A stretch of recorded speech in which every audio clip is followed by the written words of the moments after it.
세상의 유혹 시험이 내게 몰려올 때에 나의 힘으론 그것들 모두 이길 수 없네. 거대한 폭풍 가운데 위축된 나의 영혼 어찌할 바를 몰라 헤매이고 있을 때 주를 찬양 손을 들고 찬양 전쟁은 나에게 속한 것 아니니 주를 찬양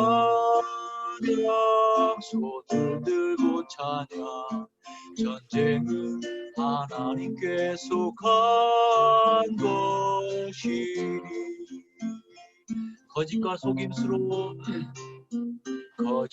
속임수로 가득 산 세상에서 어디로 갈지 몰라 머뭇거리고 있는 복중의 관세 잡자 지금도 우리들을 실패와 절망으로 넘어뜨리려 하네. 주를 찬양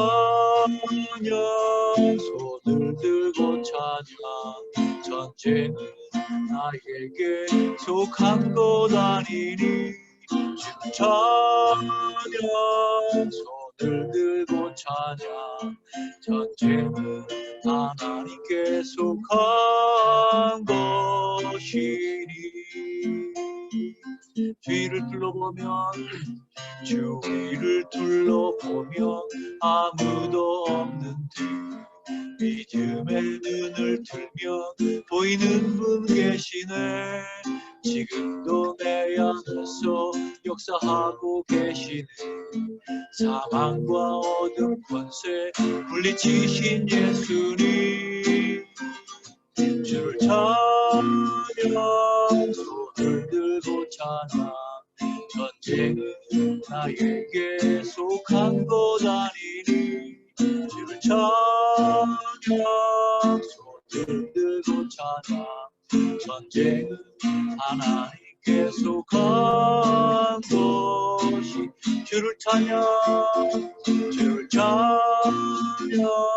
손을 들고 찬양 전쟁은 나에게 속한 것 아니니 주를 찬양 손을 들고 찬양 전쟁은 하나님께 속한 것 전쟁은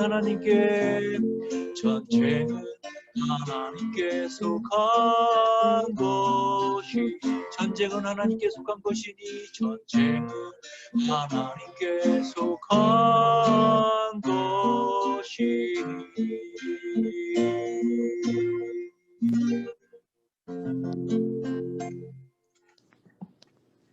네, 찬양 감사합니다. 구명진 권사님께서 기도를 인도해 주시겠습니다. 모든 것의 주인 되시며 사랑이신 하나님 아버지, 경배와 찬양을 올려드립니다.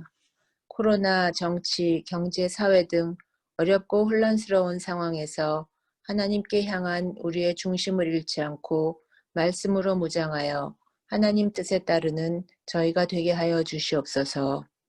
많은 순간마다 갈 방향을 결정할 때에 크고 좋으신 하나님의 계획을 신뢰하며 흔들리지 않도록 붙들어 주시옵소서.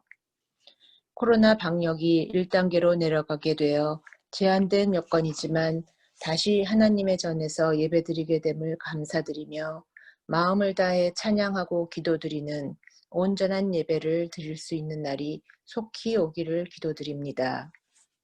영상과 온라인으로 예배드리고 나눌 수 있음을 감사드리며 성도 간의 만남과 함께 떡을 떼는 기쁨을 속히 누릴 수 있기를 기도드립니다.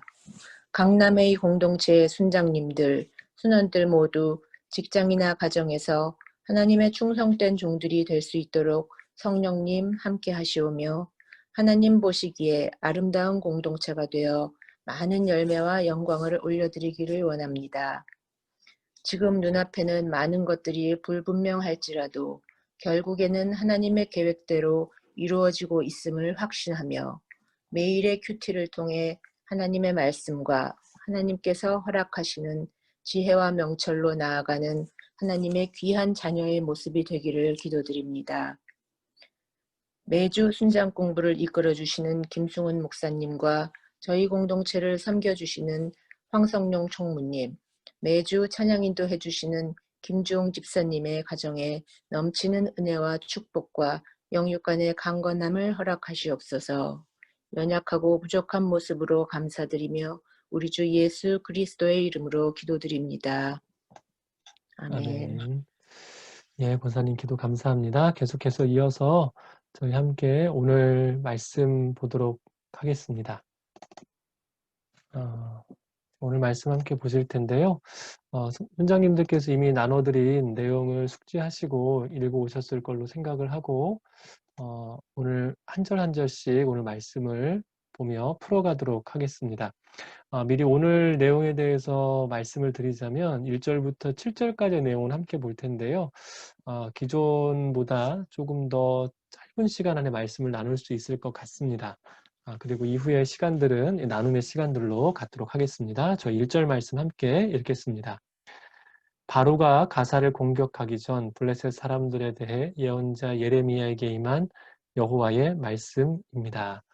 1절 말씀을 보게 되면 1절 말씀을 통해서 특별한 한 단어가 우리에게 주어지는데요. 이 가사라는 지명이 나와 있습니다. 오늘날에는 이 가자라는 곳이기도 합니다. 실제로 이곳은 잠시 후에 보실 지도상에서도 표시가 됩니다만 이 지중해 남부 쪽에 있는 이 중요한 교역 장소로서 이곳 자체가 활발한 물물이 교환이 있었었고 많은 이동이 있었던 장소이기도 했습니다. 주전 16세기에는 이집트가 애굽이 이곳을 차지했었었고 12세기에 본래 해안가에 살았던 이 블레셋인들이 블레셋이라는 이 도시 국가의 연합체를 형성을 하면서 이곳을 탈환하여 블레셋의 5대 도시 중에 하나인 이 가사로 여기를 삼게 됩니다. 그래서 말씀드린 것처럼 이 가사는 블레셋의 주요 5성읍 중에 하나이고요. 블레셋은 특이하게도 이들이 5개의 중요한 성읍을 중심으로 연합 국가 체제를 이루었던 나라이기도 했습니다. 지도를 잠깐 살펴보도록 하겠습니다. 지도를 지금 잠깐 보시면 이때가 이제 그 남유다와 북이스라엘의 중반기가 지나가서 후의 시절에 있는 지도라고 좀 보실 수가 있을 텐데요. 혹시 찾으셨는지 모르겠습니다.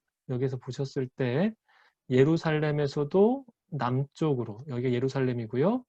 예루살렘에서도 조금 더 남쪽에 있는 이 블레셋 땅에 여기가 가사입니다.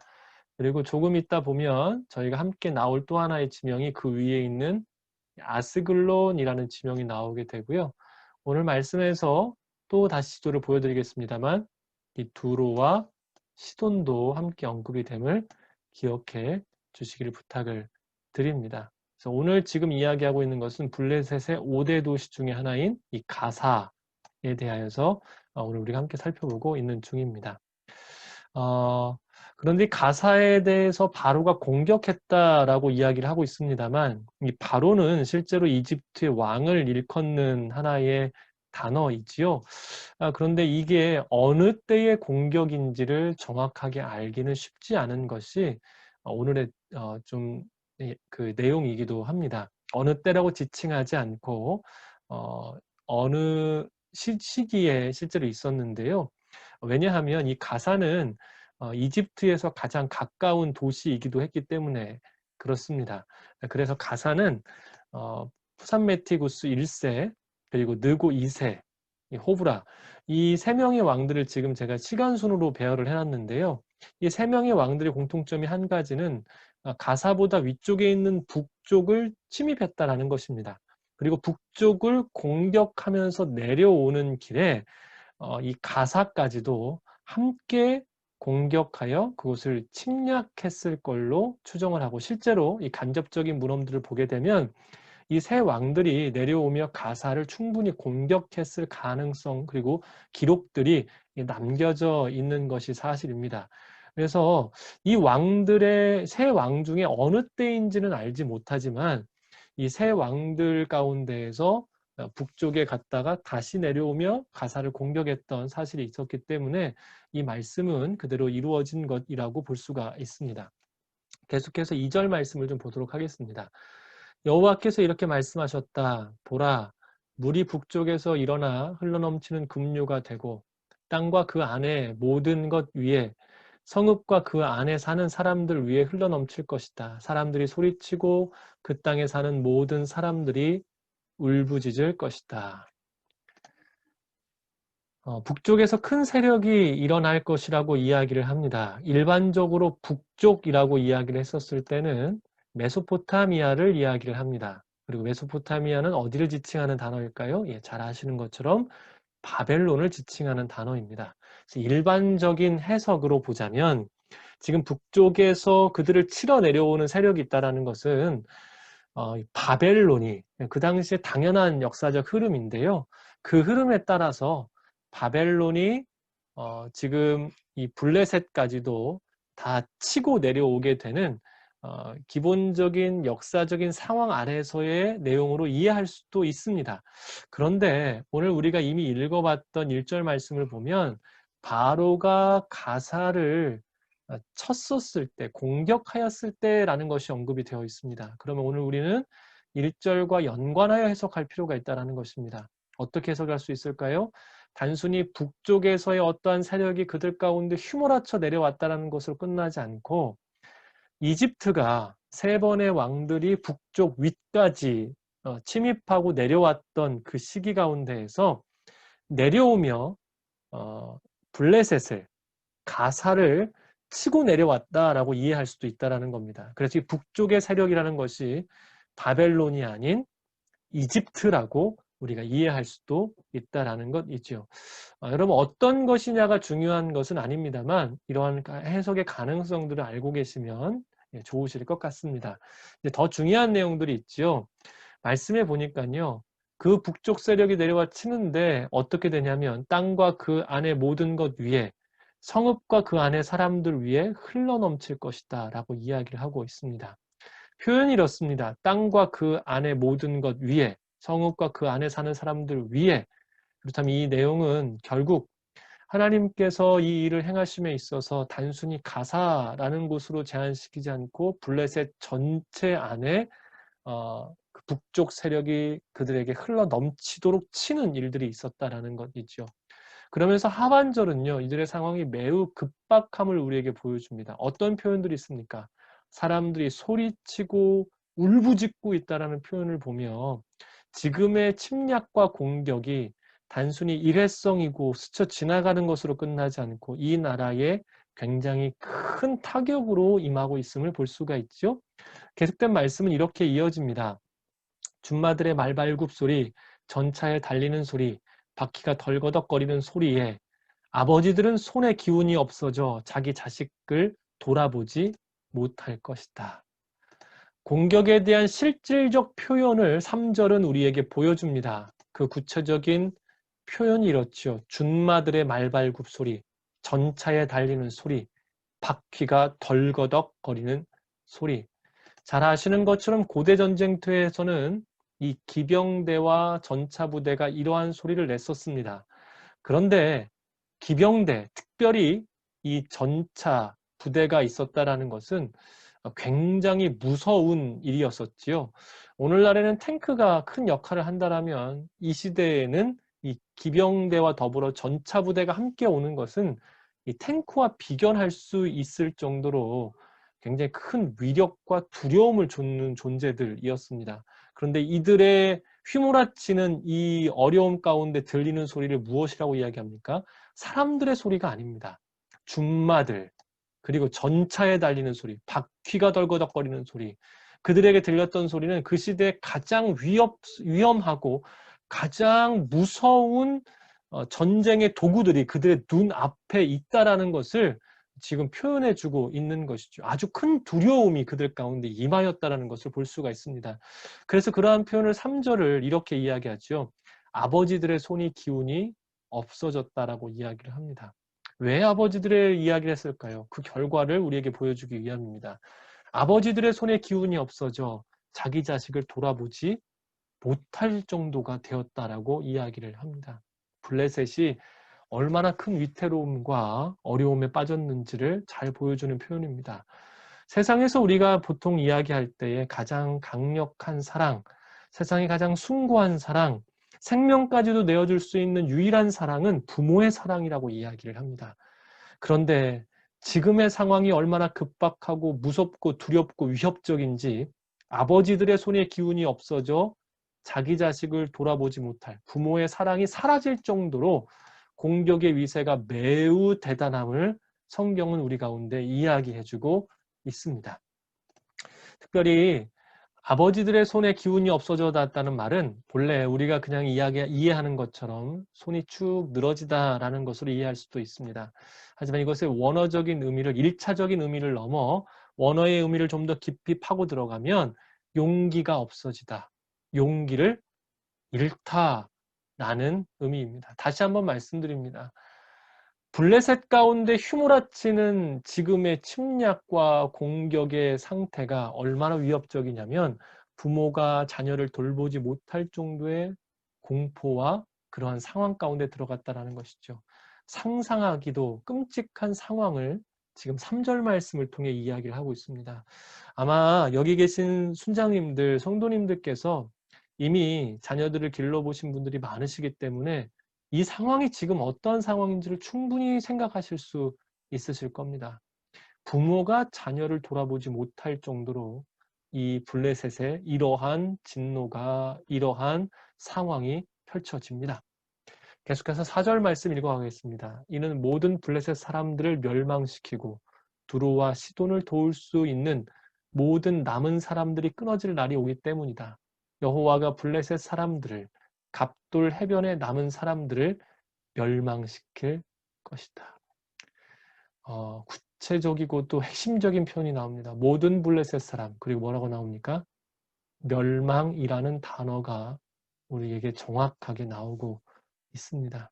그리고 여기에도 또 한 번 멸망이라는 단어가 이어지고 있고요. 중간에는 끊어질 날이 올 것이다 라고 이야기합니다. 4절 전반절을 보게 되면 우리에게 한 가지 이야기를 전해주고 있는데요. 그들에게 남아있었던 그 자그마한 소망마저도 다 꺾어버리는 것을 볼 수가 있습니다. 여러분 앞서 말씀드렸던 두로와 시돈 기억나십니까? 지중해 해안선을 따라 블레셋의 주요 5나라들이 있었다면 두로와 시돈도 그 흐름 가운데 있었던 나라입니다. 그래서 본래 블레셋도 두로와 시돈도 해상무역에 그리고 바다에 강한 나라들입니다. 이들이 땅을 통하여 연결되는 것보다 바다를 통하여 연결될 수 있었던 나라였기 때문에 이들 가운데에는 서로 간의 교역과 혹은 서로 간의 우호 관계가 어느 정도 있었을 것이라 충분히 예상할 수가 있는 것이지요. 그런데요, 앞서 읽었던 내용을 보면 우리가 잘 이해가 되지 않습니다만 이 내용을 원어 그대로 풀어보면 이것이 왜 블레셋의 완전한 소망을 끊는 일인지를 충분히 알 수가 있습니다. 앞선 4절 상반절, 전반절의 내용을 이렇게 풀 수 있습니다.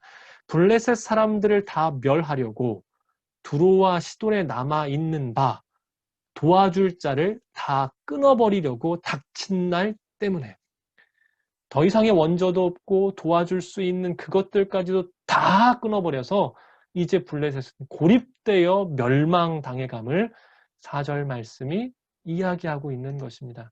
다시 한번 지도를 보여드립니다. 여러분 두로와 시돈은 여기에 있지요. 그리고 지금 블레셋이라는 나라는 여기에 있는 나라입니다. 예, 주요 5개의 도시들이 여기에 있고요. 도와줄 수 있는 이 배편마저도 모두가 다 끊어질 정도로 블레셋에는 더 이상 아무런 소망이 없다라고 이야기를 하고 있는 중입니다.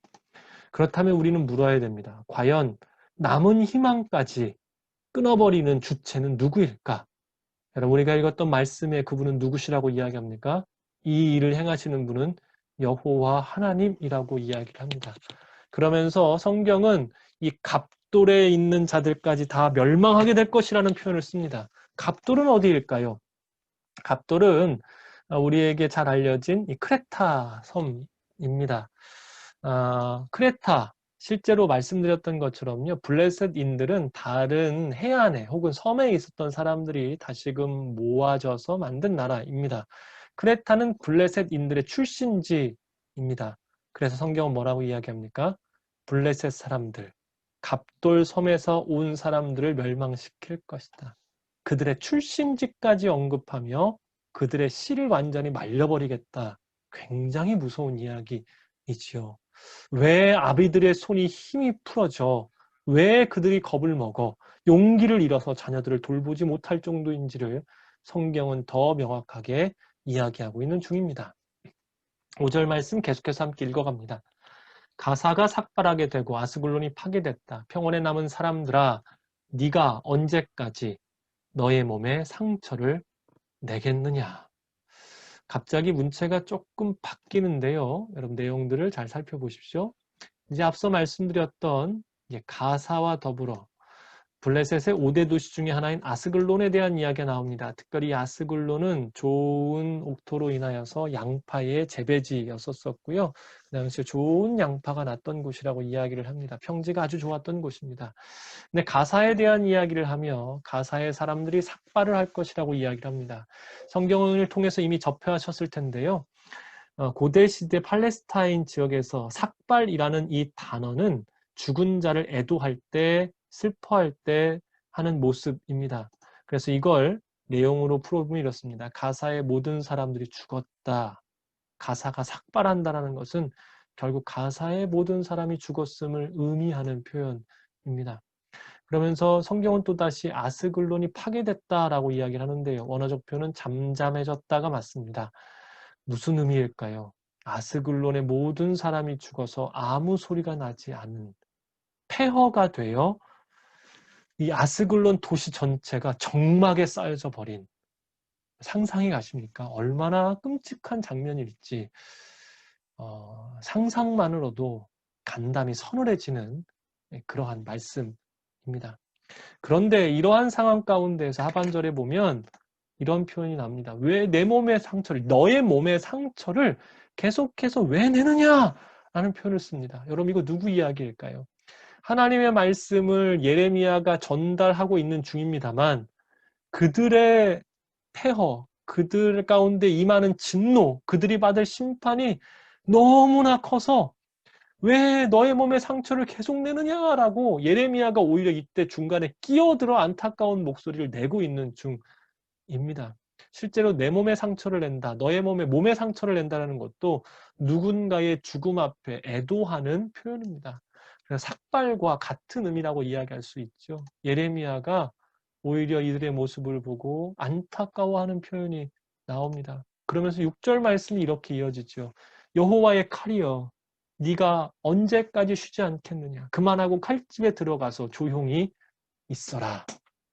여호와의 칼은 진노의 심판 도구인 블레셋의 적군을 의미합니다.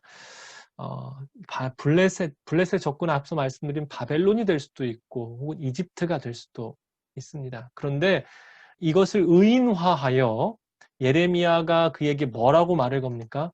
언제까지 쉬지 않고 그렇게 계속해서 칼을 휘두르겠느냐?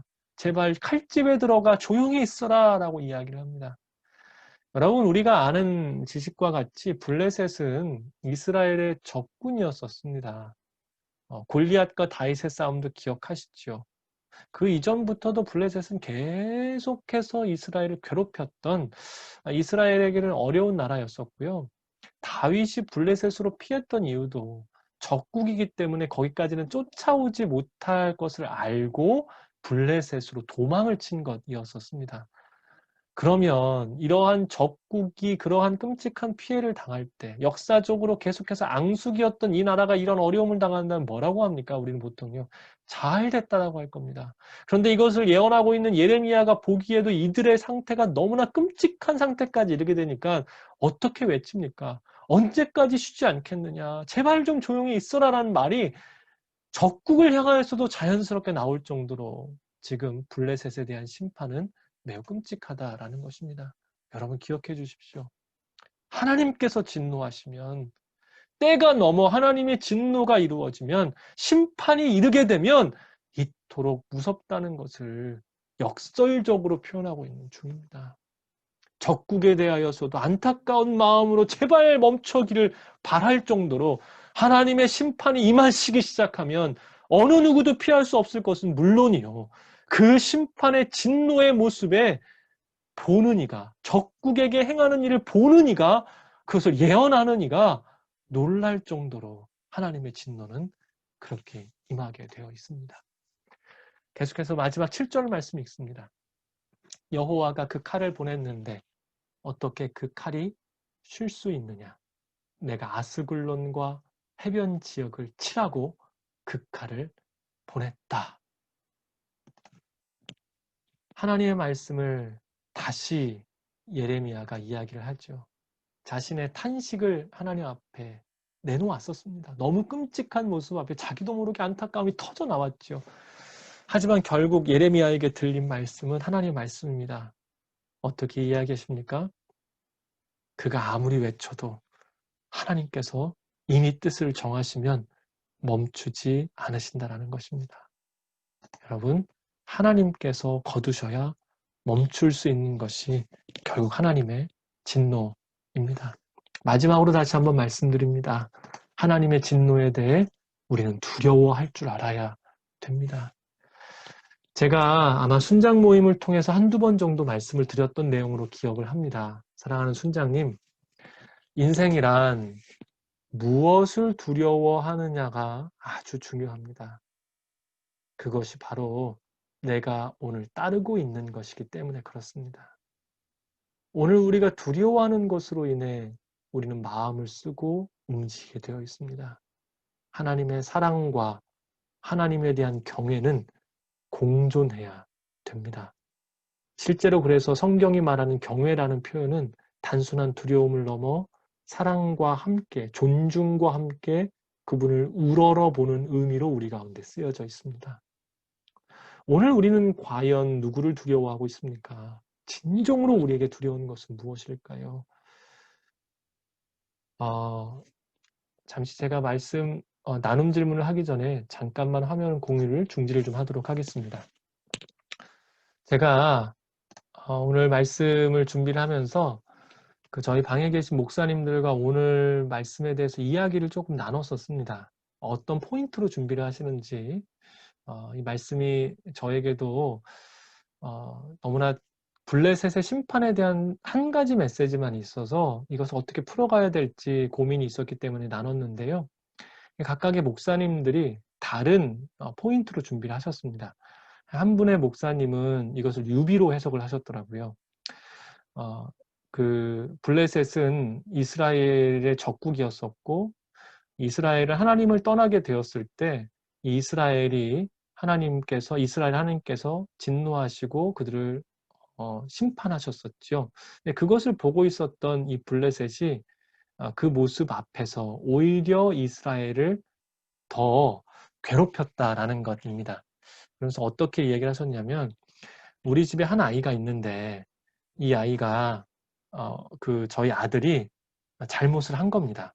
그래서 제가 이 아이를 혼냈어요. 꿀밤을 한 대 딱 때렸더니 평소에 저희 아이를 괴롭히던 애가 그것을 보더니만 제가 제 아들을 때렸다는 것을 보고 와서 제 아이를 한 대 더 때리고 갔다는 거죠. 여러분, 그러면 어떻게 될까요? 그것을 보고 있던 아버지는 제 아들을 때린 평소에 괴롭혔던 아이를 표현이 이렇게 나왔는데요. 죽사발을 내게 됩니다. 블레셋이 지금 그런 모양새입니다. 이스라엘의 하나님께서 그들의 죄악 때문에 진노하셨지만 블레셋이 그것을 보고 이스라엘을 조롱하고 이스라엘 앞에서 악을 행했다면 하나님의 진노는 그들 가운데 임한다라는 것이지요. 그러니까 오늘 우리가 이것을 바라보면서 생각해야 될 것이 무엇이냐면, 과연 나는 블레셋처럼 누군가의 아픔을 바라보고 그들의 아픔 가운데 잘 됐다라고 이야기를 하며 그들의 아픔을 토닥거리지를 못하고 오히려 그들의 아픔에 더 아픔으로 다가서게 하는 사람인가?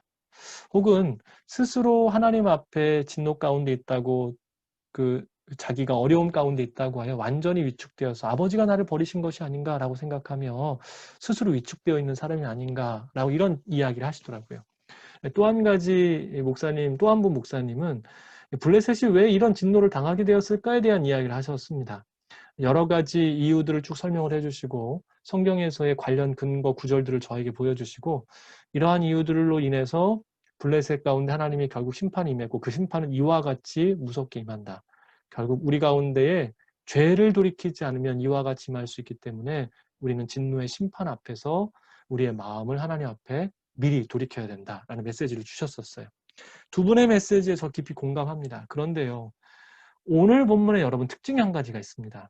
보통 하나님께서 심판을 이야기하실 때는 일반적으로 왜 그런지에 대한 이야기를 함께 주시는 게 선지서의 기본적인 흐름입니다. 그런데 이 예레미야 47장에서 한 가지 특징은 블레셋의 잘못된 점을 이야기하지 않으셨다라는 거예요. 이스라엘 입장에서 들어보자면 블레셋의 잘못됨은 너무나 뻔한 일이었기 때문에 그들이 듣지 않아도 알 수 있는 부분이기도 합니다. 그렇다면 왜 예레미야는 오늘의 말씀을 전하며 블레셋의 잘못됨에 대해서 전혀 언급하지 않은 채 하나님의 진노의 말씀만 전했을까요? 여기는 의도가 있지 않겠습니까? 오늘 말씀은 우리에게 하나님이 어떠한 분이신지에 대해서 분명히 보라는 이야기를 정확하게 해주고 있습니다. 그분의 진노가 임했을 때 과연 어느 정도까지 사람들이 떨며 두려워하게 될 것인지 거기에 더 포커스를 맞추라라고 저는 그렇게 생각을 합니다. 우리가 주변적인 상황들, 역사적인 흐름들, 그리고 여기에서 충분히 생각할 수 있는 여러 가지 이야기들을 저도 존중하고 그것이 맞다고 생각합니다만 순장님, 오늘의 메시지에서는 과연 하나님이 행하시면 어디까지 행하시는 하나님이신지를 우리가 알아야 되고 그 앞에 우리가 어떤 마음을 가져야 되는지를 우리가 생각해야 됨을 집중해서 말씀해 주시기를 부탁을 드립니다. 계속해서 나머지 저희 오늘 나눌 내용 공유하도록 하겠습니다. 자, 이제 이어지는 나눔 질문으로 좀 들어가도록 할 텐데요. 이러한 나눔 질문으로 준비를 좀 했습니다. 하나님의 행하심을 안타까움으로 바라본 적이 있으셨습니까? 예, 혹시 주변의 일들을 바라보며 우리가 보기에도 저 사람에게는 하나님의 지금의 무언가 메시지를 주시기 위한 행함이 있는 것 같다라는 그러한 안타까움이 있었는지요? 어떤 일이었는지, 그때 마음이 어떠셨는지 나누실 수 있다면 나눠주시면 좋겠고요. 이어지는 질문입니다. 하나님의 행하심을 바라보며 하나님을 알고 경험하는 일은 나의 신앙에 어떤 영향을 미쳤는지요. 그래서 두 번째 이 질문이 더 중요한데요. 하나님 앞에 어떤 모습으로 오늘을 살고 있는가? 라고 묻는 질문입니다. 여러분 이걸 꼭 한번 이야기해 주시기 부탁드립니다. 그래서 나는 오늘 하나님 앞에서 그래서 어떤 모습인가? 그래서 나는 하나님 앞에서 어떤 모습으로 오늘의 실제의 시간들을 살고 있는가? 꼭 나눠주시길 부탁을 드리겠습니다.